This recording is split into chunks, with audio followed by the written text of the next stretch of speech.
gente, tudo bem? Antes de começar, eu quero pedir para você deixar aquele joinha, se inscrever no canal e vamos para as curiosidades dos físicos.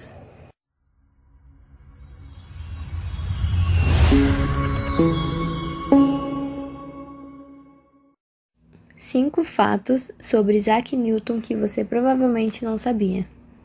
O primeiro fato é que ele nasceu prematuro e quase não sobreviveria, vindo ao mundo com cerca de 11 a 15 semanas mais cedo, com 130 gramas.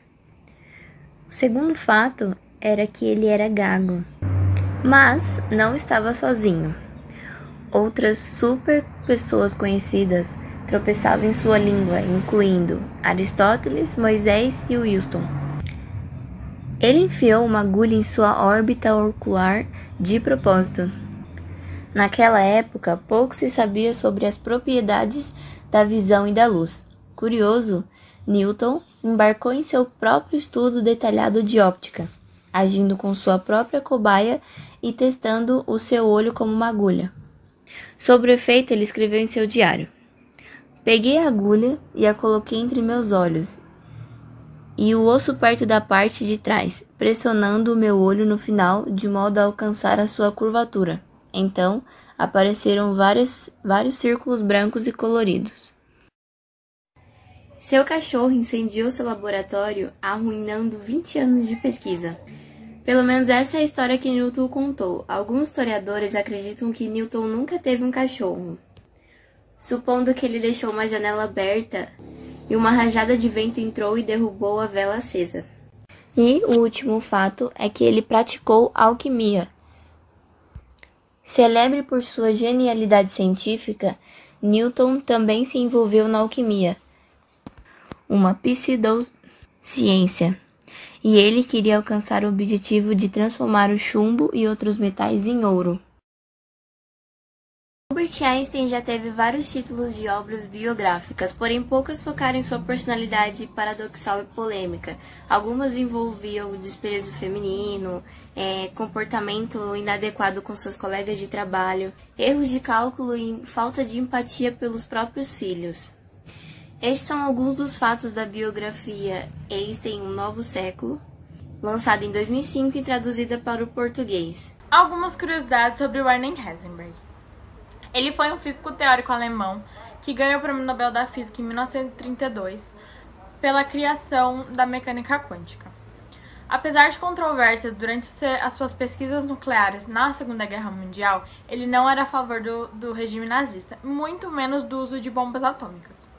No período da Segunda Guerra, ele e alguns físicos permaneceram na Alemanha e foram convocados pelo governo para criarem bombas atômicas para serem usadas na guerra, mas eles convenceram que não seria viável, porque eles não tinham tempo e não tinham material para serem construídos. O filme Copenhagen, de 2002, foi baseado na vida dele. Ele era um amante da música clássica e um pianista exemplar. Casou-se com Elizabeth em 1937 e com ela teve 7 filhos. Charles Darwin, 1809 a 1882. Desde jovem, Darwin era apaixonado por colecionar rochas, animais e plantas. Darwin começou a estudar medicina, não se identificou com o curso e desistiu. Darwin casou-se com a sua prima de primeiro grau, Emma, em 1839 e teve com ela 10 filhos, na qual 3 deles morreram ainda na infância. A primeira versão de origem das espécies foi feita em 1842, porém ela não foi publicada, principalmente devido a questões religiosas. Darwin tinha a mente aberta, uma visão de horizonte mais ampla que a maioria de seus contemporâneos. Oi, eu tinha visto vocês, pessoal.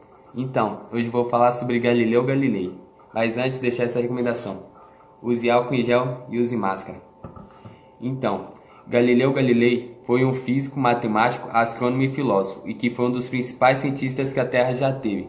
Mas e se eu falasse que ele poderia ser considerado um louco nos dias de hoje? Que ia no mercado para comprar coisas completamente estranhas, tipo projéteis de antigas peças de artilharia, tubo de órgão de estranho, trípode, pedaços de espelho, colofônia, isso entre outras coisas. Tudo isso para seu estudo, lei da queda dos corpos. Mas qual cientista que não foi considerado um louco, não é mesmo? Mas hoje em dia percebemos a grande importância e influência que se tornou para os fãs da física. Por enquanto é isso, né, galera? A radiação é absorvida ou emitida por um corpo aquecido, não sob a forma de ondas, mas por meio de pequenos pacotes de energia. Essa foi a grande teoria de Max Planck. Mas e se vocês soubessem que essa teoria não foi iniciada por ele, e sim por outro físico, que não conseguiu concluir, que foi o cientista escocês James Clerk Maxwell, que acreditava que a luz era constituída por ondas eletromagnéticas. Mas foi aí que o físico Max Planck descobriu que não são ondas, e sim pequenos pacotes de energia. Ele deu o nome de quantum, seu plural é quanta, que vem do latim e significa quantidade, literalmente, né? Quanto, passando a ideia de unidade mínima e indivisível, já que o quanto seria uma unidade definida de energia proporcional à frequência da radiação. Foi a partir daí que surgiu a expressão teoria quântica. Atualmente, um quanto é chamado de fóton. Então, pessoal, obrigado por assistir. Se inscreva no canal, dê um joinha e compartilhe.